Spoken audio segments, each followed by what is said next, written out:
The 1987 RoboCop movie, directed by Paul Verhoeven, gave us the world's most stylishly fashioned cyborg detective. The shiny metal body, an extraordinary futuristic visor, underneath a recognizable human face, and fragments of past traveling in the subconscious, if there is any, inside this robotic being. RoboCop is more than just his magnetic shiny armor, because inside there's an entire network of machinery, carefully designed for him to serve his purpose as a diligent cop in Detroit City. So if you wonder how this systemic network inside his body actually works, you're in the right place, as in today's video I'm going to discuss 12 most insane psychological details about RoboCop. So without further ado, let's get started.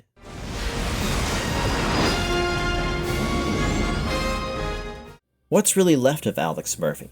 So one thing you must understand first is that when Alex Murphy, the upstanding Detroit police officer, transformed into a cyborg cop, he was already a dead body inside this high-tech exoskeletal shell. OCP, or Omni Consumer Products, has engineered a RoboCop out of him, so there's nothing really human about him except for a few parts in his body. The first one is his brain and cerebral cortex. RoboCop's actual organic brain is the central human thing in his body, but the engineers reprogrammed it and put it inside his metal skull. So you can say that the dude is only human till his neck. The rest of the body does have some biological tissues, but is highly cyberized. Well, the brain and nervous system are actually connected to the primary circuitry so that his thoughts can be translated into digital signals. The engineers also kept the tongue so that he could properly articulate his dead or alive status. His spinal link is a big part of his body, and I'm going to discuss that later, but first, I gotta talk about his human face. So, in the 1987 movie RoboCop, where Peter Weller played the titular character, the face reveal was quite a shock. When he took off his robo-helmet, we finally got to see his human face, but the skin is far stretched to the scalp, covering his entire mechanical skull. Other than this facial part of his body, the rest of it is just a chrome-plated machine made of hydraulic servos. The human face is kept to maintain public relations seamlessly, because at the end of the day, citizens of Detroit need a cop whom they can trust. With a human face, it's easier to gain that trust. Although it was highly debated at that time, his lungs are most probably organic too, which later got a clear explanation in the 2014 remake, where we see his organic lungs for the first time. I think apart from his organic parts, the most human thing about him is his pain responses. But how exactly does that work on a robot?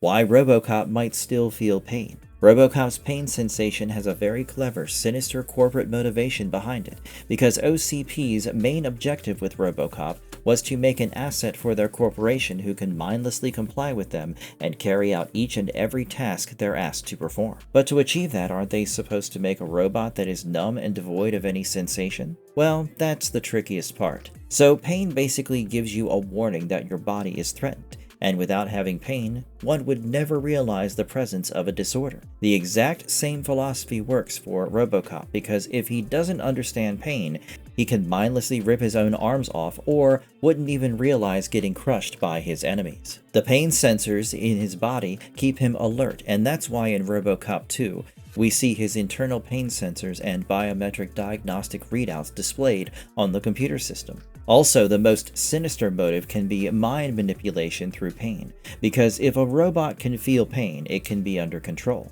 Through these pain responses, his inner ghost can be controlled by OCP technicians.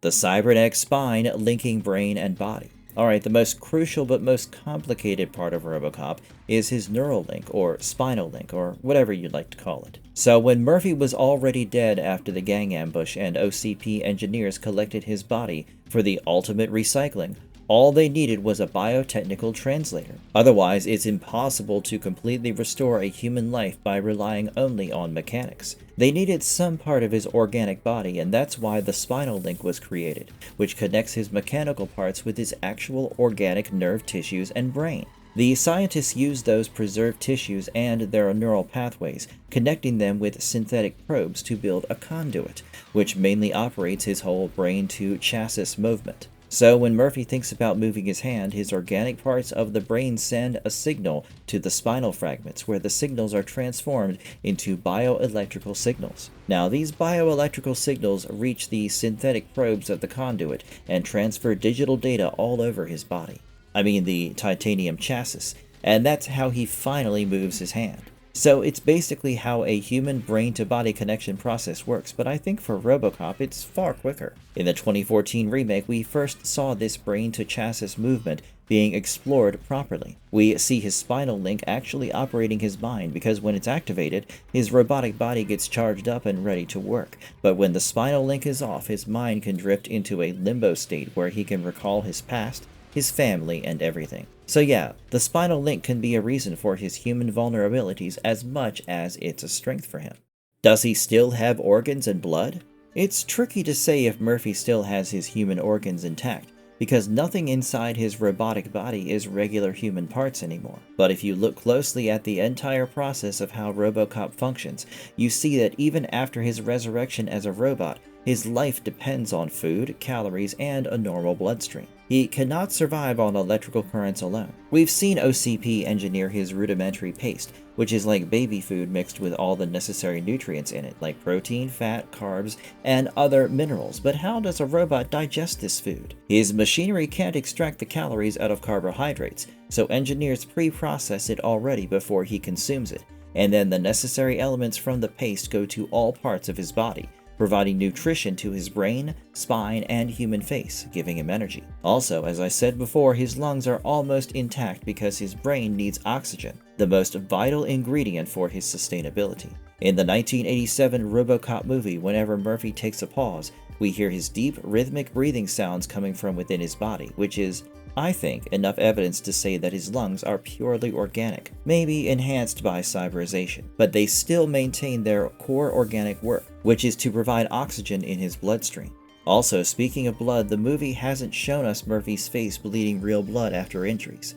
That proves that his body isn't devoid of a blood network, and it's quite inevitable, because without having a bloodstream in his body, how are even his food items supposed to travel within his system? But then again, all said and done, there still remains one and only question. If the food goes in, then it must come out. But how? The excretory system we never see. Does it mean RoboCop can eat like a human but doesn't take a shit? Well, maybe he does, but none of these films ever sheds any light on that part of his mechanism, saying that the food is processed in a way that his body doesn't even need to dump. Still, fans have come up with crazy theories, and I think two of the most intriguing theories are, first, incineration, and second, a passive, closed-off process. The first theory suggests that since RoboCop is a walking furnace made of heavy hydraulics and processor chips, it is a possibility that his metabolic waste might be incinerated within the heat produced in his body through activities. And then the incinerated waste can be expelled out of the body through a small ventilation. This is quite a convincing way we can explain his excretory system. But then there's a probability that this entire process can be a very passive thing for him. Maybe it happens completely outside of his body with the help of OCP engineers in the Metro West maintenance chair. The movies have portrayed him going to this maintenance area for repair in his internal system every day. So fans theorize that maybe the produced waste in his body is drained out through a secondary hose connected to his system, which means, ironically, the rough and tough cyborg savior of Detroit City might undergo a full-on diaper-changing procedure to cleanse his biological system every day. How strong RoboCop's hands really are.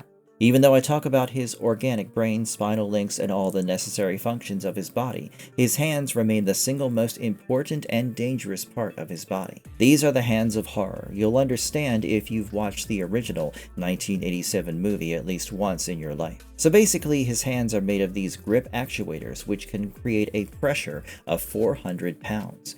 Meaning he can literally attack his enemies, grab them by his hands, and crush their bones like it's nothing. He can restrain, break, and kill with those hands, but then again, his hands are not just a weapon. His right hand possesses a hidden device inside. It is called data spike or terminal strip. It acts in two ways. First, he can plug into any computer system with the help of the data spike and access any kind of information, be it a police database or any confidential information necessary for his investigation. Then secondly, as a deadly weapon. In the climax sequence of the 1987 movie, when Murphy was nearly damaged in the steel mill, when Clarence Boddicker was just about to kill him, Murphy activated his data spike and it just pierced through Boddicker's throat, finishing him off. The most disturbing thing for me in this scene was the sound. When the data spike killed Boddicker, it made the exact sound we heard when Murphy plugged it into a computer. The horror of technology hits so hard in this scene that I still feel goosebumps just talking about it. The very instrument to collect data can also take your life, and that's the whole philosophy behind RoboCop being a sci-fi nightmare. How his vision and targeting actually work. The original 1987 movie used a lot of POV shots to show how exactly RoboCop sees the world. Having been transformed into a full-fledged cyborg, his visions look like corporate CCTV footage. We see his visions are parsed and gridded for its HUD overlay. When scientists built him into a robot, they implanted high-definition optical sensors into his already existing neural pathways, so that whatever he sees can be stored as digital data in his cerebral cortex. In several intense fight sequences of the movie, you can see exactly how RoboCop's visions would work. First of all, we see him casually entering gunfights because his visions can help him recognize all the primary weapons and the targets of the battle zone to determine where exactly to fire. Even mid-fight, he can track the velocity of a bullet, whether it is coming directly in his way or he's behind some barriers. Also, the sensors can change spectrum so that he can track the bullets or any suspecting element within the dense fog or smoke. Last but most importantly, his vision helps him to zoom in on a particular thing, like a video cam, to cross-reference the image against a criminal database. And that's how, after the transformation, Murphy becomes a walking surveillance camera and a system that captures all the necessary recorded data within his metallic skull, thus becoming the most valuable asset for the OCP. Where his power source probably sits. Now, the most crucial question about RoboCop's power source is that we never really know whether this source is nuclear, solar, or completely electrical. But we do know that the man has a battery pack hidden inside his metallic torso, and that battery is both his strength and his weakness. So we already know why it's a strength, because this particular battery pack acts like his heart, which sends the produced energy throughout his body and his mechanical limbs, switching him on for a patrolling session. But the weakness is its weight. The battery is so heavy inside his body that whenever he moves, it creates a thudding noise. Even his slow and steady movement is the result of this heavyweight battery. Well, OCP made him essentially for the long patrolling sessions, not for fast action, which can also limit him during a highly tense battle sequence.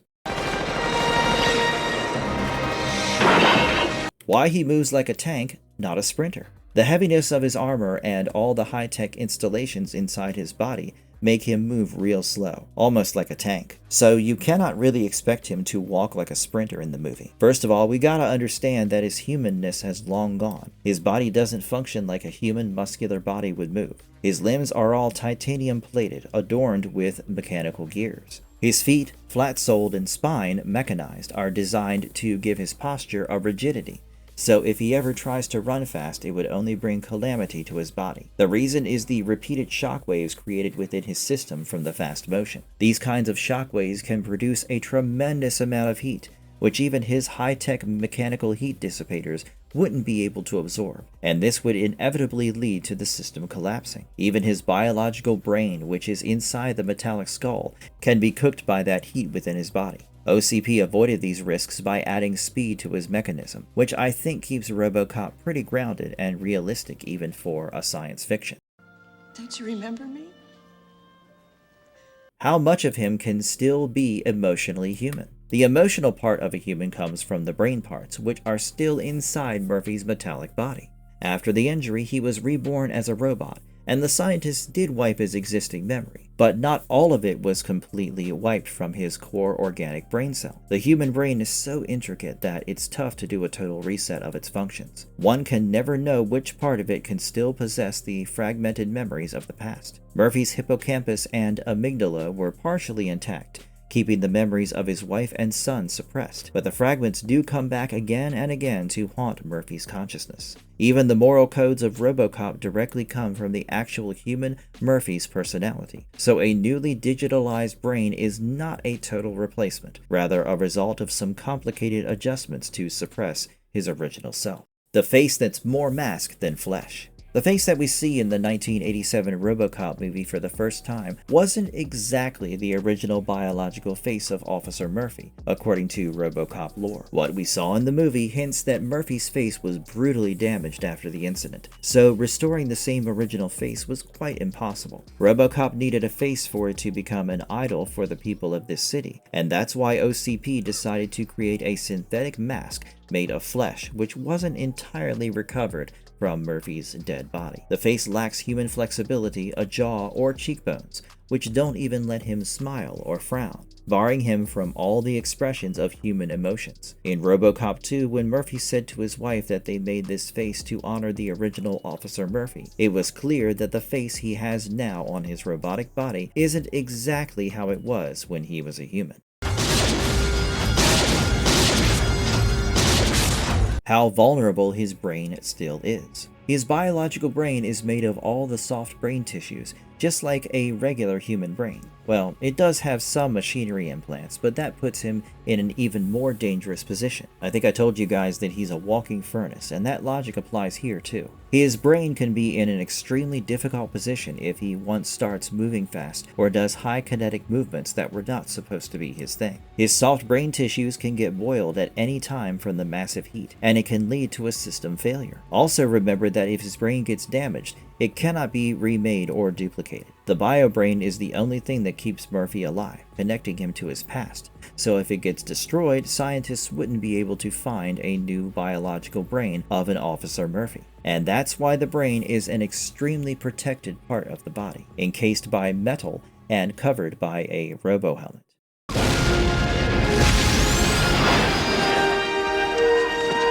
Ultimately, this transformation from a human to a cyborg is normalized in a world of RoboCop, but it is the most terrifying thing to do to a human. It's an act of destroying someone's individuality and turning them into a government-controlled puppet. Murphy's body responded to this torture from time to time, developing a constant identity crisis throughout the films, which became the central emotion of the story. However, on this note, this video is over. If you've enjoyed the video, please hit the like button and subscribe to our channel. Also, don't forget to leave a comment below about your thoughts on RoboCop's cyborg persona. Until then, goodbye and see you in the next one.